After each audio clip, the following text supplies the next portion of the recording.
Hey guys, today I'm going to be doing a movie review on The Green Knight.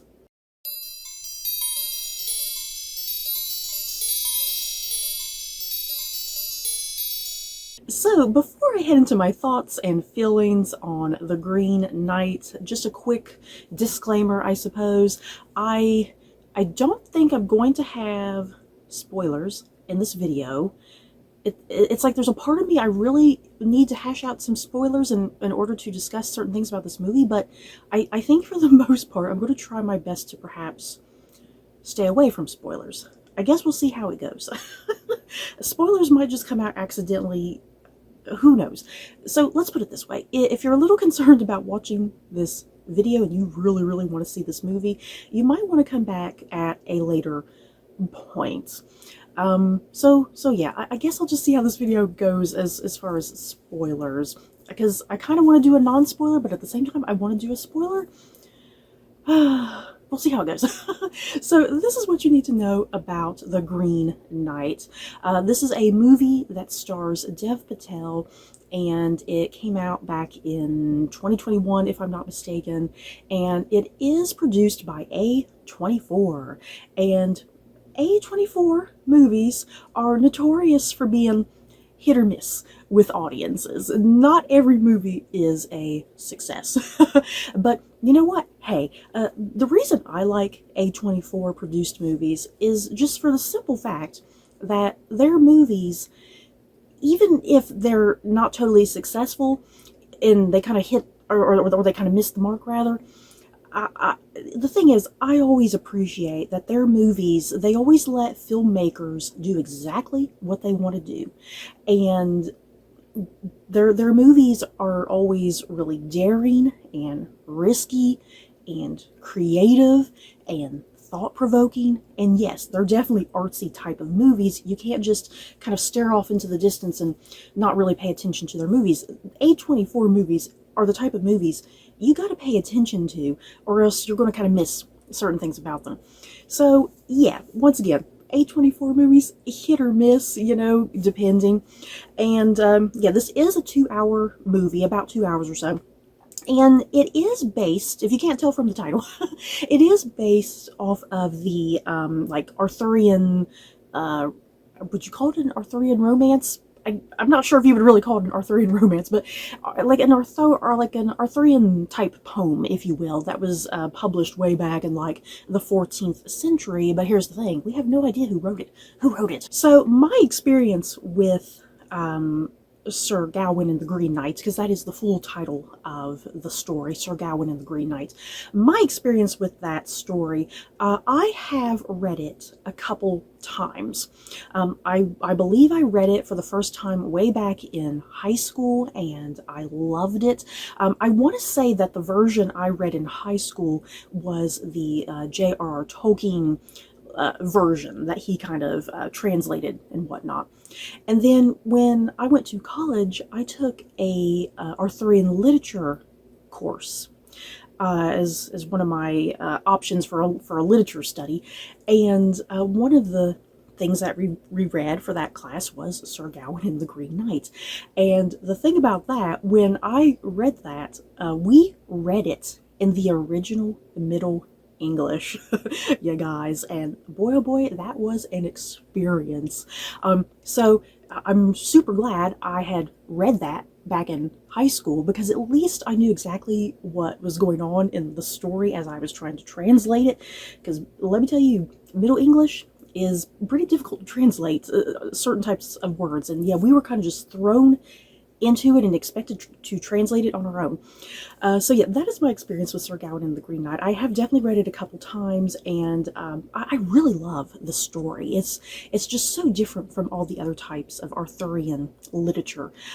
Because yeah, we're all familiar with King Arthur and Merlin and Lancelot and Guinevere and Mordred and Morgan Le Fay. You know, we're so familiar with all of that, and I like that that story is just so strongly focused on Sir Gawain, and just set there in the world of King Arthur, and it's just so good. It's so classic and so good and so epic. So the plot with this movie adaptation. Here's the plot. It's pretty much the exact same thing. If you've read the original story, the plot pretty much runs the exact same. But for the sake of this video, I shall run down what the plot is.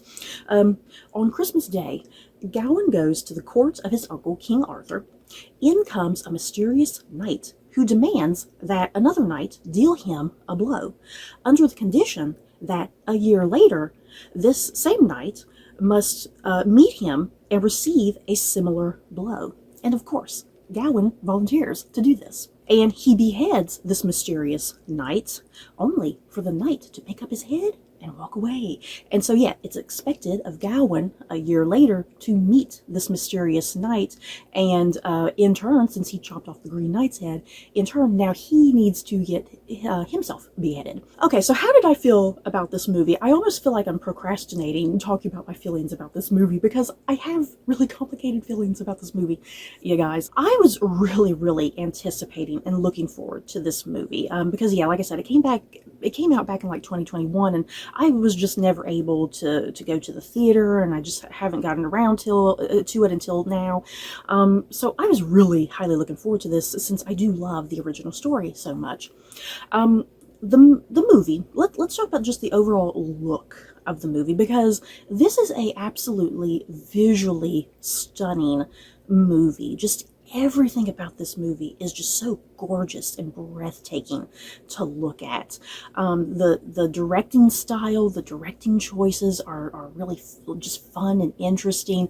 I love the costuming. Seriously, there was just something really special and unique about the costuming, just kind of a different approach to the costuming that I liked. And yeah, even Gawain's character, played by Dev Patel, Gawain, he has like this kind of rather vibrant yellow cloak that he wears throughout the movie, and that was like just such a nice contrast, especially when at times there would be like kind of more dark elements going on, and you have this vibrant slash of yellow going on. And there is quite a bit of CGI in this movie. For the most part, a lot of things are practical and like real sets and whatnot, but when there are CGI elements, I don't think you can really even tell that they're CGI elements. I think the CGI in this movie is pretty outstanding and pretty great, and works in the context of what's going on. And then even the Green Knight himself, I thought for sure, I was like, oh, I bet this guy is like partially like CGI. But when I was kind of doing a tiny bit of research after the fact, it seemed like the actor Ralph Ineson, who's playing the Green Knight, it seemed like that's all prosthetics on him. The costuming and prosthetics. So yay! I'm glad that was like practical effects, if you will, instead of having like a CGI creature. I like that this was an actual real actor done up in like the makeup and whatnot, because yeah, the look of the Green Knight is just so cool in this. I really love it. It's a really wonderful twist and interpretation of the character, because I think when I read the original story, I just imagined, a normal looking person that maybe looked like greenish, but yeah, nothing like odd or weird about him, so I like the interpretation in this movie. The Green Knight having this really woodsy, nature-esque look to him. It was just really fascinating. And yeah, the movie is definitely a very highly atmospheric type of movie. You definitely get a mood and a vibe as you're watching this, because the movie definitely, I think, is tackling and handling some pretty heavy, dark issues when you think about it. And so there's a lot of just really interesting visuals going on within the movie. Interesting, like, tints, color tints to like certain scenes. So yeah, visually this movie is absolutely stunning. And yeah, even the acting, I had absolutely no issues with the acting. I think the acting was superb throughout this entire movie. Definitely a huge shout out to Dev Patel, who, Dev Patel has been around for freaking years, you guys. And it's like, I'm so glad he got like the lead in a movie like this, to really kind of just show his his range, because there's actually not really that much dialogue in this movie. There are some heavy dialogue scenes, but there are some stretches of time where there's absolutely no dialogue, and Dev Patel is doing so much with just his facial expression and his eyes, you know, so that's its own form of acting as well, which is just so wonderful from him. So let's get into, I guess, my issues with this movie, because I think it's really important to understand that I do think this movie is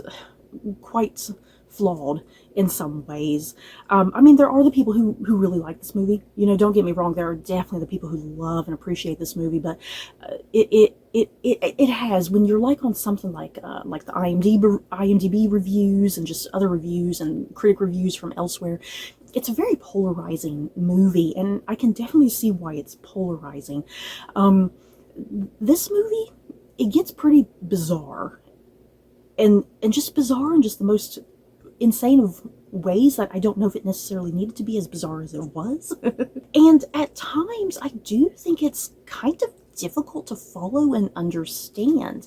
It's like, I understood what was going on for the most part. You know, I definitely understood what was going on, but then there would be these moments, because I think what this movie is doing, this movie is very heavy on, like, the visual imagery and the themes and messages. It's very, very heavy on that sort of stuff, and I think a lot of times certain elements of this movie come across as very abstract, and because of that, it does make certain elements of this movie a little bit difficult to follow and understand exactly what, you know, the intent of something is, what something is supposed to mean specifically, you know. And the script does take some fairly dramatic changes of direction from, you know, book to screen, if you will.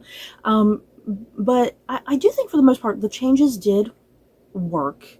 There were a couple things that I was kind of like, I don't know if that necessarily works for me, but, you know, I'll kind of go with it. Like, for instance, one big change that I immediately noticed, you know, because in Arthurian legend, Arthur and Morgan Le Fay, they're half siblings, right? They're half siblings. So Gawain is actually Morgan's son in this particular movie, and that's not the case in the original story, if I'm recalling correctly. So I like that choice of changing things up and kind of tightening certain aspects of the story up, you know, like what Morgan's involvement in this whole ordeal is, and how she connects to Gawain and how she connects to Arthur in exchange. And yeah, back to like the imagery and the themes of this movie, because some of this was really hit or miss for me, that I immediately was able to kind of be like, okay, this is what this means, but then other times I was like, what the hell is going on? This movie is definitely playing into the ideas of, you know, duty, honor, chivalry, because when you think of Arthurian stories and whatnot, those types of things are a big deal. Duty and honor and chivalry, that's all it is all about in Camelot, you know. That is the code of a knight, and that's another thing, that's another big difference. Gawain is actually not a knight in this movie compared to the story. In the story, he's already a knight, but in this movie, that is his dream, and his desire is to become a great knight in the courts of Camelot.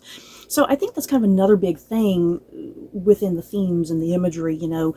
It is all about, there's a couple different shades, if you will, of desire going on in this story, because there's that desire of Gawain wanting to be a knight, but then there's also like the desire of lust also brewing in certain scenes, you know, between Gawain and like the one girl in town, and then the lady in the castle, who are both played by Alicia Vikander. And to me, what I was kind of getting out of the themes of, you know, honor and duty and chivalry and desire and whatnot, that those things, yes, they can be good, but they can also lead you down a dark path if you kind of get overwhelmed by it or too consumed with desiring those certain things. And another huge pivotal theme and concept going on in this movie, which I got onto this pretty quick, because like I said, the Green Knight, he looks like a tree.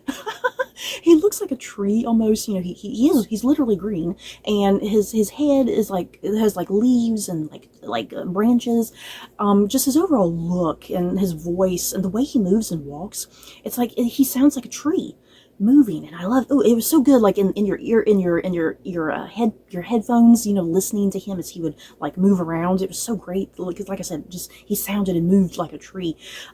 So this movie is also definitely going into this whole idea of like Christianity versus paganism and nature, because obviously within the court of King Arthur, they would be a very devout group of people. They would be, you know, devout Christians. And so in comes the Green Knight, who I think represents everything paganism plus nature. And there's just some really great visuals in this movie.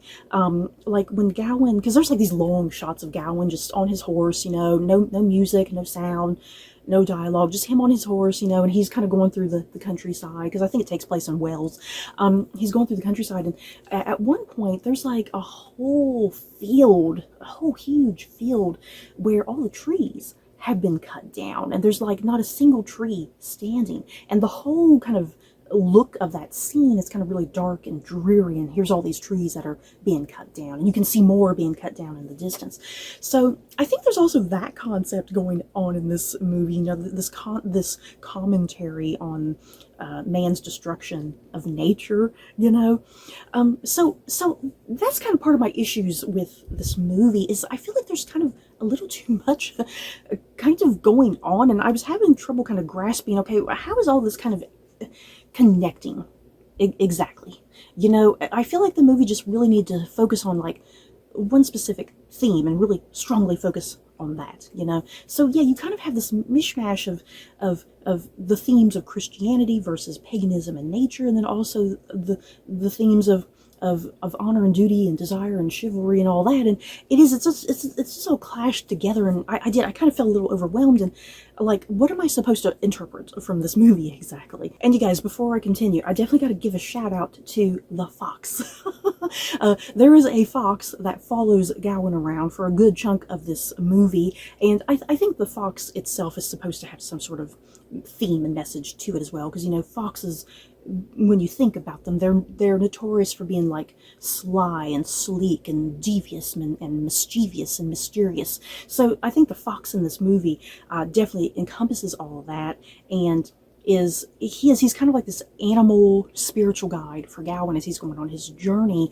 And I feel like at times the fox can be both like friend and foe, you know. And then yeah, especially as you get to the very end of the movie, like I said, I'm going to try not to get to spoilers here, but yeah, once you definitely get to the end of the movie, I think the role of the fox becomes a lot more apparent, which side of that equation, friend or foe, he is on. But either way, I love that fox, you guys. I think it was a total CGI fox, but it looked great. It looked like a real fox. The fox was probably easily my personal favorite character out of everybody in this movie. I don't know what that says about me. But yeah, going through the cast list really quickly here, I've already been going on about Dev Patel, who plays Gawain. Again, I love that Dev Patel had this leading role. He was able to do so much with like little at times. Yet Gawain as a character, I almost kind of get the feeling that he's a man who's just trying to find a purpose in life, and yeah, he sees that purpose as, you know, being a great knight in Arthur's court and whatnot. And yeah, he's easily, he can easily succumb to certain dark elements, you know. He can easily succumb to lust and desire and perhaps maybe even greed, you know. But he's a good guy, you know. Gawain, at the end of the day, I found him to be a good guy. He's not like a terrible human being or anything. He's a complicated, complex figure, I think. And then we do have Arthur and Guinevere in this story, played by Sean Harris and Kate Dickie. And, you know, this is something that I liked that the movie did, because it never once is the name King Arthur mentioned, or Queen Guinevere, or yeah, Merlin, because there is a character who I think is supposed to be Merlin. Merlin's never mentioned. Morgan Le Fay is never mentioned. Camelot is never mentioned. But it's like, you know, that's what it is. You know, I think most people know that this is something that's set in Arthurian times. So I think most people, it's like you get the idea of who these people are. So I kind of really liked that those big popular names were never once uttered in this movie. I thought I really liked kind of the idea of that. But yeah, Arthur and Guinevere in this movie, they're pretty much kind of just there in the beginning, and then they kind of pop up near the tail end of the movie. There was a really interesting interpretation of the two of them, because I got this feeling that they were rather like sickly and like they were at death's door, you know, which I think, once again, I think is a choice, because once again, kind of going also with that nature theme, you know, this whole notion of nature being life, equaling out to life and whatnot. And I think the Green Knight himself representing kind of both life and death, if you will. So I think an interesting choice to have like Arthur and Guinevere kind of sickly looking in that first scene that they appear in. And then Alicia Vikander is playing two roles in this movie. She's playing a young woman named Essel, I think is how it's pronounced, and then the lady who is at the castle. Interesting choice to have one actress play both roles. I'm kind of curious about why that was. I mean, I guess I can understand why, because they're the two major, those women are both the two major pivotal women in Gawain's life.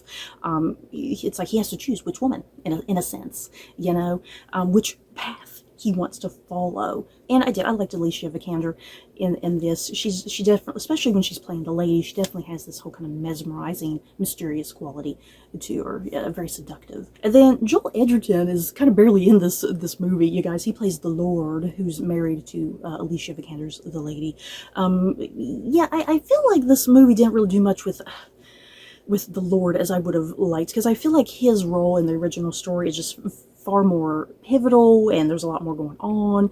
And yeah, there's definitely like a plot twist in the story that I totally forgot about, because I was kind of rehashing, I was rereading sort of the original story to kind of make some comparisons, and there was like a twist in the story that happened. I was like, oh my god, I totally forgot that happened. And yeah, this movie didn't really do that at all. And then Barry, you know, how is his last name pronounced? Because for the longest time I pronounced his name Barry Keoghan, but I've heard people pronounce it Barry Keoghan, which sounds kind of weird to me. But yeah, Barry Keoghan, if that's how it's pronounced. He's just randomly in this movie. He plays a character just called the Scavenger, and yeah, Gawain's just, you know, trotting through the countryside, and he runs into this young guy who at first seems like a pleasant sort of lad, and then it quickly goes downhill from there, and there's something much more mischievous and dark about this young man. Yeah, once again, it goes pretty dark. And then yeah, I already mentioned Ralph Ineson playing the Green Knight. Yeah, Ralph Ineson is such a great actor, you guys. What a voice on that man. He has such a very distinctive voice, and I'm really glad that he's been getting a lot of just bigger and better roles over the last several years. He's just been getting so many great roles, and yeah, his role as the Green Knight, I definitely really loved it. It's like his voice was just so well suited to this character, and yeah, the overall look and design of him, just a really great performance. And yeah, I think that's pretty much it that I wanted to say about the Green Knight movie. I definitely was disappointed. I guess to end this video, I was definitely pretty disappointed with this movie. It's like I'm still glad I watched it, and I can appreciate it kind of in certain aspects, in certain ways.